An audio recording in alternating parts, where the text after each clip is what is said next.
छठवीं ढाल, page number 151, 151 निकाल लीजिए सभी। छठवीं ढाल।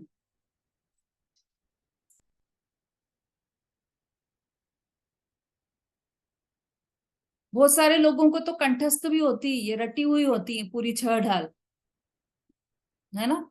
अपनी क्लास में भी होगी, बहुत लोगों को रटी हुई होंगी। बचपन से ही 6 ढाल हम सुनते आए हैं, तो सबको रटी हुई होती है। पर यहाँ पर रटने का महत्व नहीं है। यहाँ पर उसका भाव समझना, उसका अर्थ समझने का महत्व है ना। रटना तो बहुत लोग वो रट लेते हैं, लेकिन बिना अर्थ समझे यदि रटते हैं तो उसका कोई फायदा नहीं मिलता है। चलिए देखिए, हरि गीत छंद है ये। हरि गीत छंद भी बहुत अच्छा होता है। अहिंसा, सत्य, अचौर्य, ब्रह्मचर्य महाव्रत के लक्षण।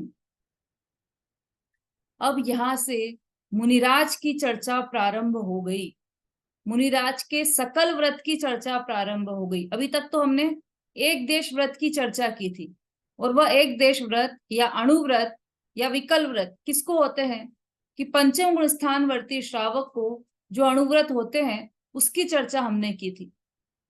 अब यहां से मुनिराज के जीवन की चर्या और चर्चा हम करने वाले हैं। चर्या पर चर्चा हम करने वाले हैं, मुनिराज का जीवन कैसा होता है।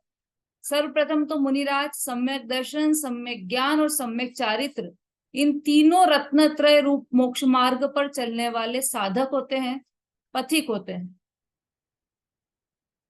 तो सम्यक दर्शन रूपी रत्न उन्होंने ग्रहण कर लिया है। उस सम्यक दर्शन के साथ, सम्यक ज्ञान के साथ चलने वाला जो चारित्र है, उस चारित्र के साथ चलने वाला जो शुभ राग है, उस शुभ राग में यह पंच महाव्रत होते हैं।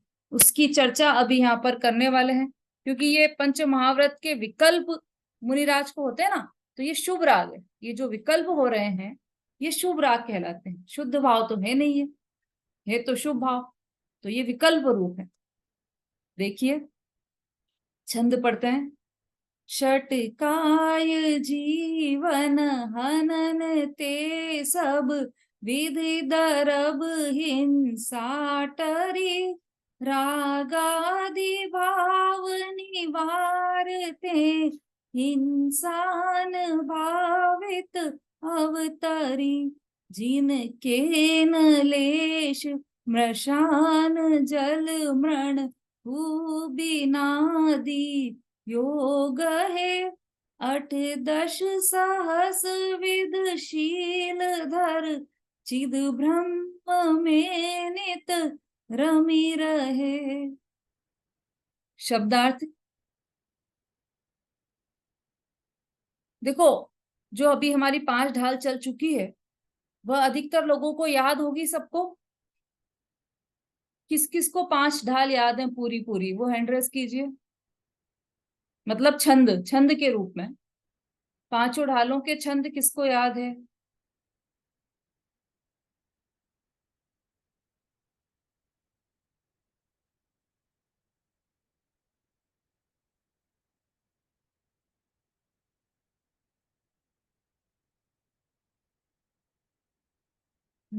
कोई बात नहीं। एक एक ढाल के किसको याद है, एक पहली, दूसरी, तीसरी, चौथी, पांचवी, एक ढाल, पूरी ढाल किसको याद है।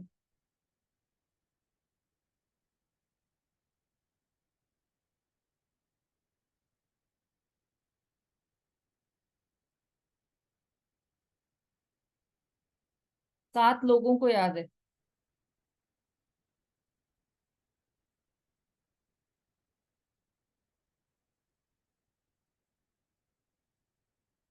शोभा जी, कौन सी ढाल याद है आपको।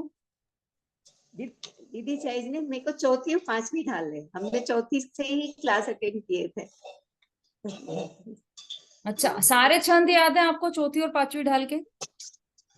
मतलब पांचवी का तो अभी पूरा याद है, चौथी अब बहुत दिन से पढ़े नहीं है तो शायद कहीं भूल भी सकते हैं, पर पांचवी पूरी ढाल याद है। एक पांचवी बार पूरी रिवीजन याद है, कर। और चौथी भी लगभग लगभग याद है आपको पूरी ढाल। लगभग लगभग याद, एक बार पढ़ेंगे तो पूरी हो जाएगी। बहुत बढ़िया, बहुत अच्छा। सुलेखा जी, आपको कितनी ढाल याद है। जय हिंद दीदी। मुझे पहली ढाल याद है, तीसरी भी चौथी भी, और मतलब दूसरी भी, और पांचवी भी। मतलब कच्ची कच्ची है लेकिन मुझे याद है। पांचवी मुझे याद है, तीसरी, दूसरी, छठवीं नहीं याद है। अच्छा, देखो जो जितनी याद है उतनी तो अच्छी बात है, जो याद नहीं है वो भी याद करना है। क्यों? और बाकी सब लोगों को भी याद करना है, पूरी पूरी सब ढालें, क्योंकि हम इसकी एक कंपटीशन रखने वाले हैं, प्रतियोगिता, है ना। और आपको बोलकर वो सुनानी रहेगी पूरी ढाल। हाँ अर्चना जी। दीदी पहली, दूसरी और तीसरी ढाल याद है, चौथी और पांचवी कम याद है अच्छा, अच्छे से नहीं। हाँ तो उनको भी याद कर लीजिएगा आप, क्योंकि वो आपसे सुनेंगे। रेखा जी। दाल पूरी याद है, और पांचवी याद है, छह छह काव्य याद है, और दूसरी, तीसरी, चौथी की थोड़ी थोड़ी याद है, मगर रिवीजन करना पड़ेगा। आवाज बहुत कम आ रही है आपकी, एक मिनट।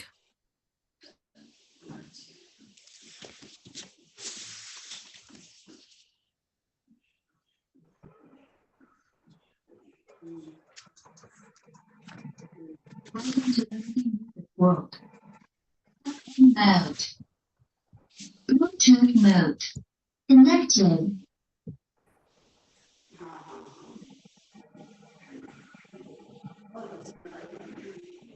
हाँ रेखा जी अब बोलिए। पांचवी डाल से छह छह काव्य याद है, और दूसरी और चौथी के याद है, लेकिन मगर रिवीजन करना पड़ेगा। हाँ तो आवाज आ रही है? उसमें क्या, उनको क्या नाम, सेकंड ईयर है उसकी। आवाज आ रही है? तो दीदी आवाज आ रही है? हॉस्पिटल में जाते ही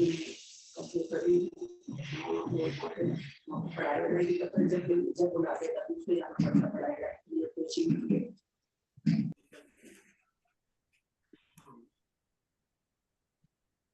नहीं ज्यादा दूर नहीं।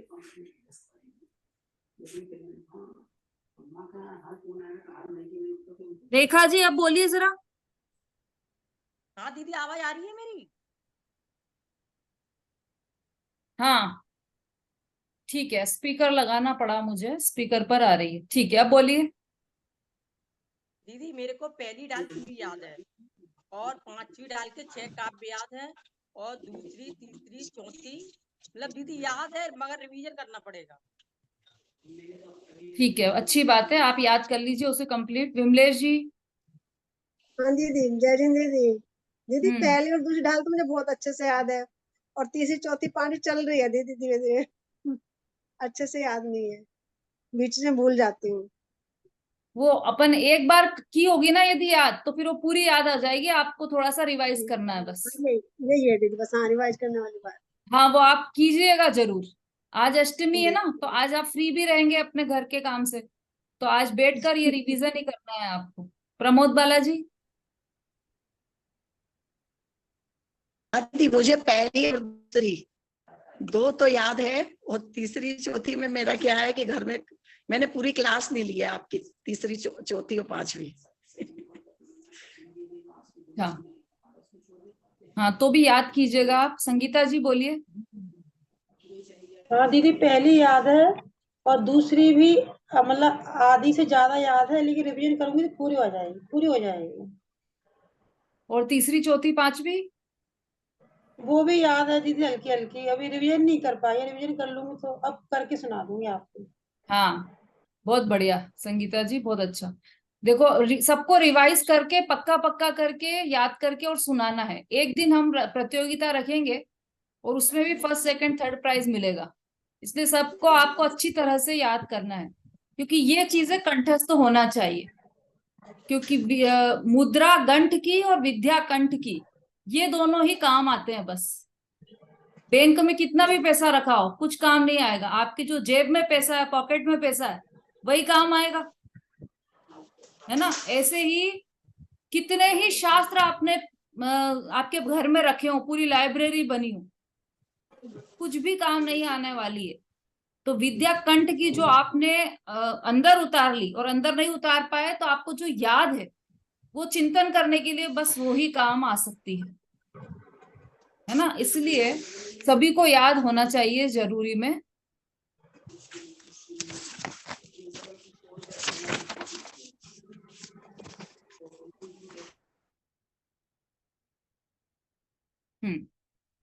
ठीक है, तो ये भी हम सुनेंगे सबसे एक बार। अभी हम छठवीं ढाल देख रहे हैं। 5 महाव्रत मुनिराज को महाव्रत होते हैं। चौथे गुण स्थान में अणुव्रत होते हैं।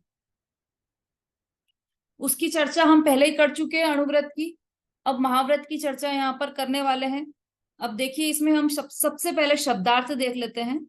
षट काय, षट अर्थात 6, काय अर्थात काय, काया वाले, जीव, न हननते, न मतलब नहीं, हननते मतलब मारते नहीं है।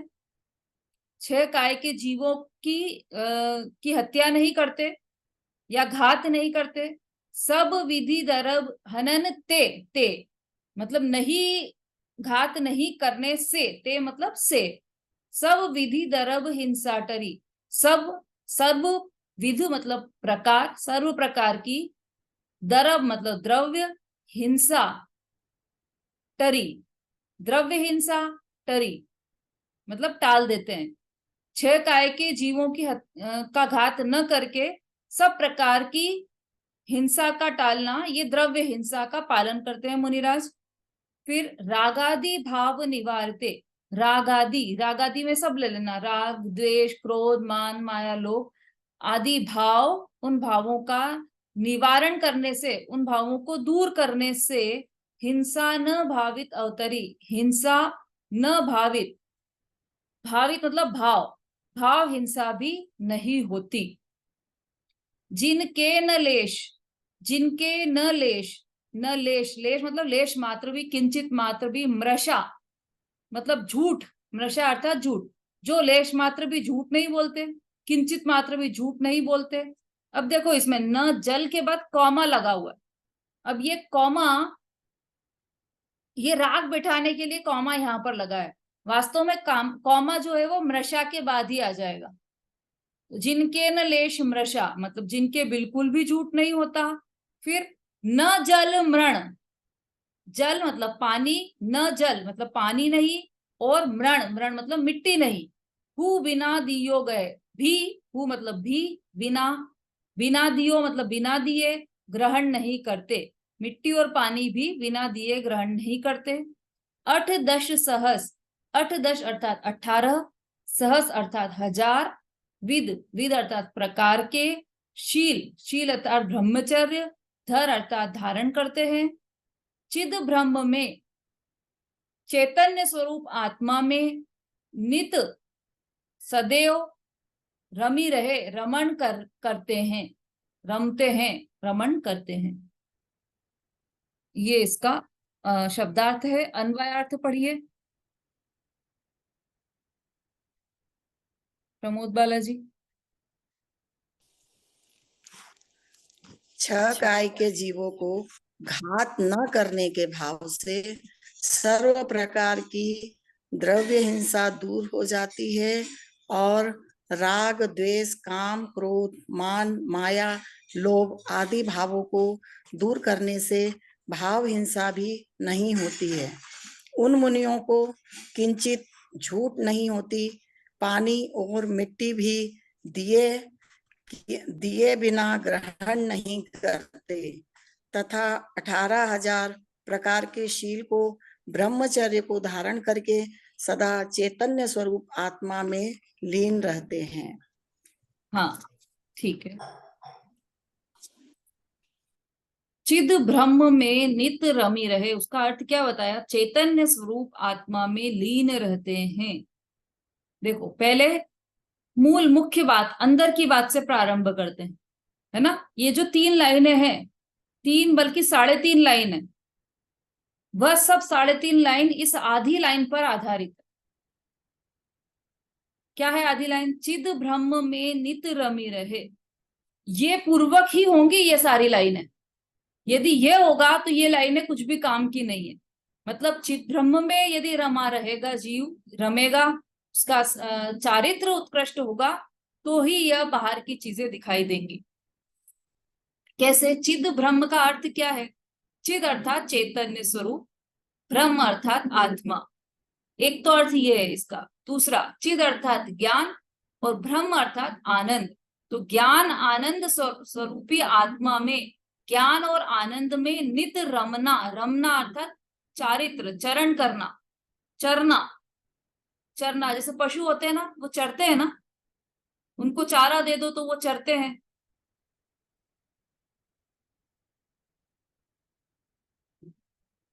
है ना? ऐसे ही ये ज्ञान और आनंद में चरना अर्थात रमना, उसी में रमण करना, उसी में लीन हो जाना, स्वरूप में लीन होना, यह वास्तव में यही है महाव्रत। आत्म स्वरूप में लीन होना, रमण होना, रमण करना, महाव्रत तो यही है। अब इसके पूर्वक क्या क्या होता है? आत्म स्वरूप में रमते हुए जब मुनिराज आत्म स्वरूप में रमण करते हैं, ज्ञान और आनंद स्वरूप में रमण करते हैं, तब उसके साथ साथ चलने वाला जो शुभ विकल्प है, महाव्रत रूप विकल्प है, उसके अंतर्गत क्या क्या होता है, उसकी चर्चा अब यहाँ पर कर रहे हैं। देखिए, छह काय के जीवों को छह काय। अब छह काय के जीव कौन से हैं?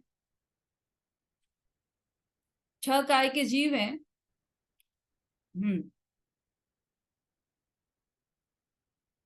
चलो नंदिता जी। जय जिनेन्द्र।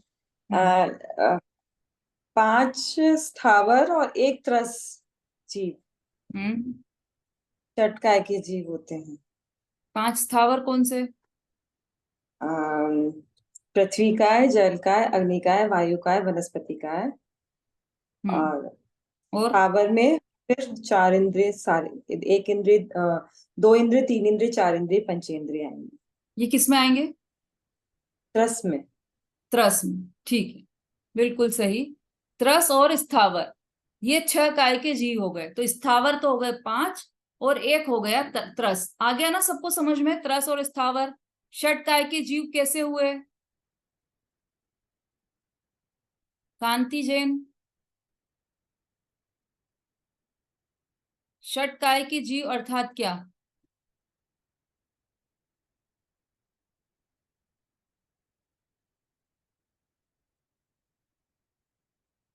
संगीता जी।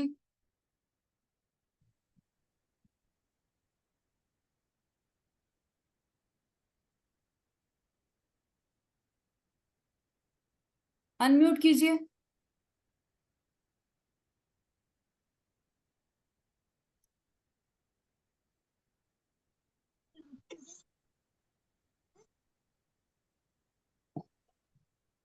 हाँ बोलिए संगीता जी, बोलिए।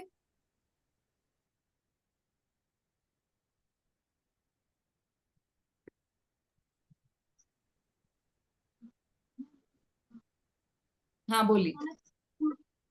5 अस्तिकाय और 1 जीव।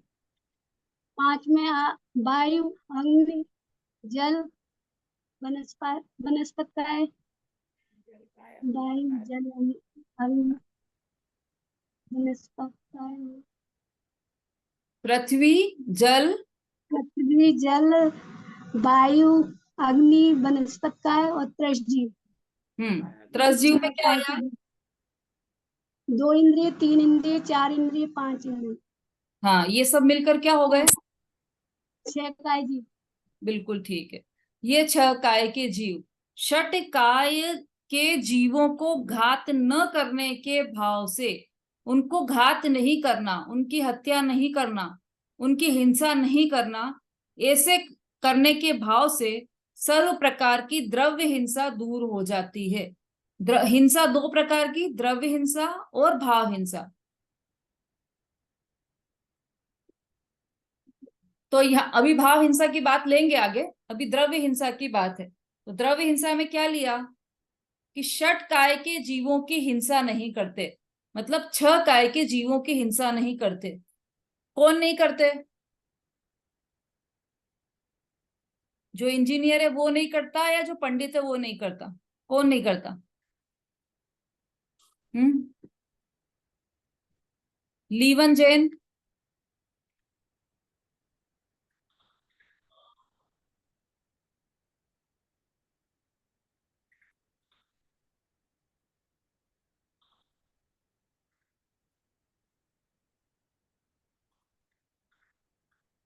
शशि जी,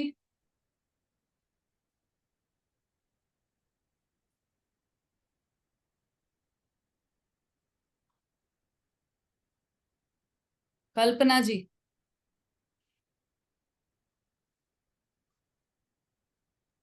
जय जिनेन्द्र दीदी। दीदी सकलव्रती मुनिराज हैं, उनके बारे में बता रही हैं। हाँ बहुत वो बढ़िया, बिल्कुल सही बात है। मुनिराज की ही चर्चा चल रही है, और मुनिराज षट काय के जीवों की हिंसा नहीं करते। और जो अणुव्रतधारी है, अणुव्रत की बात की थी ना हमने, जिन्होंने एक देश व्रत को धारण किया है, ऐसे श्रावक, वो किसकी हिंसा नहीं करते? कि वो भी नहीं करते किसी की भी हिंसा। षट काय के जीवों की हिंसा नहीं करते क्या अणुव्रती? सुशीला जी,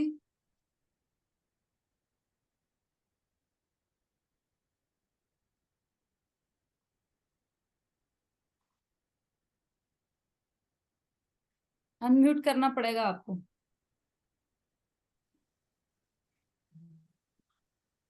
अनम्यूट हो चलिए, गया। हाँ अनम्यूट है दीदी, हाँ हो गया।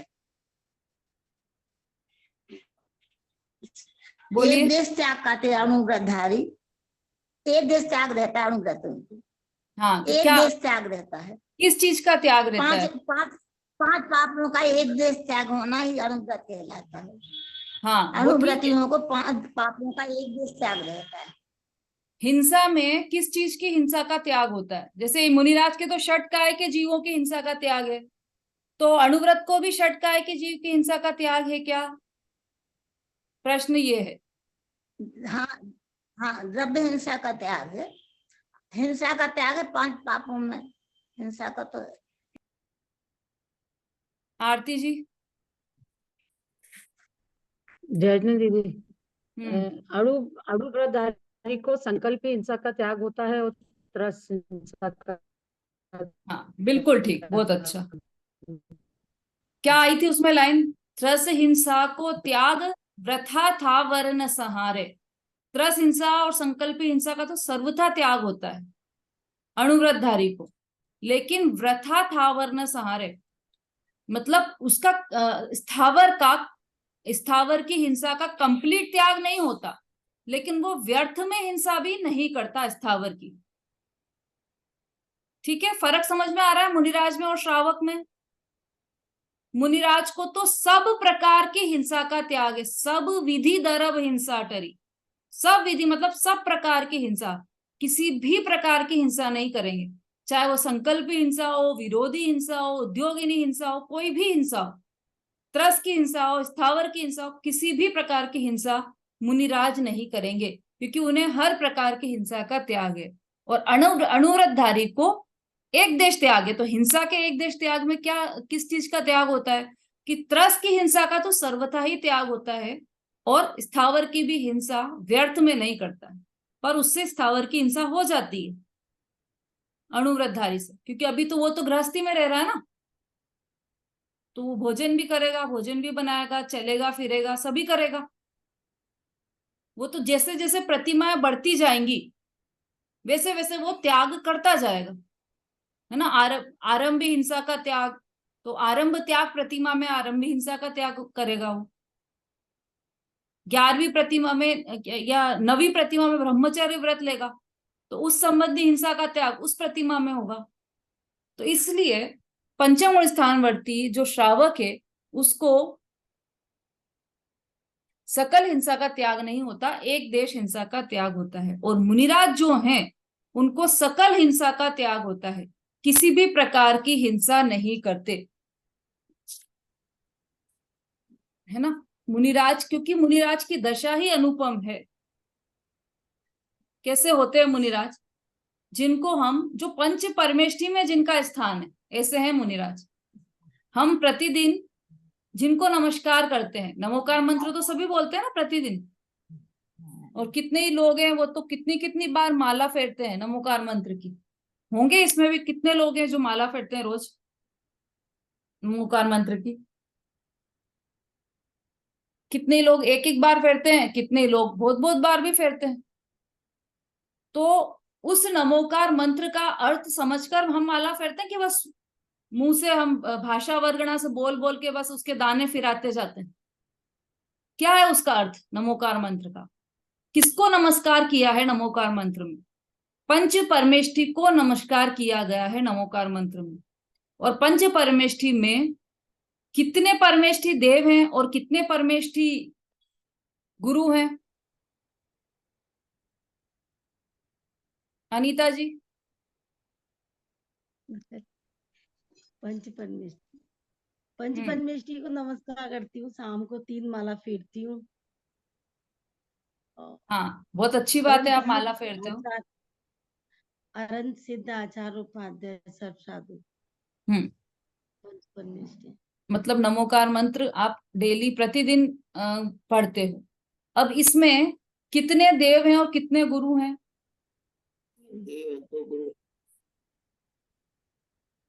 अरंत सिद्ध जी, आचार्य जी, उपाध्याय सर्व साधु, सभी साधु, अरंत सिद्ध आचार्य उपाध्याय 4।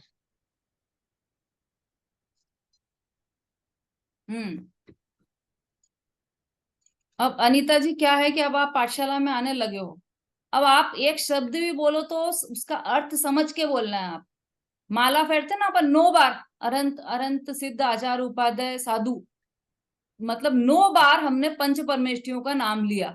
ये तो मिनिमम बता रही हूँ मैं, 9 बार, तो और ज्यादा भी बोलते हैं अपन। तो 9 बार में अपन ने कितनी देर देवों का स्वरूप समझा और कितनी देर गुरुओं का स्वरूप समझा, या फिर बोलने के लिए बोलते रहे?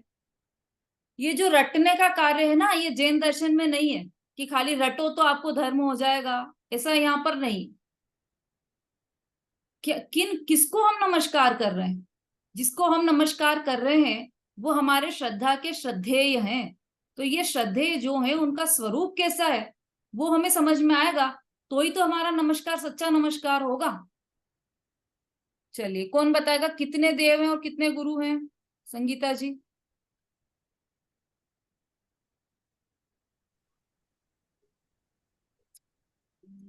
दीदी, अरहंत और सिद्ध ये देव हैं, आचार्य उपाध्याय और साधु गुरु हैं। हाँ ठीक है।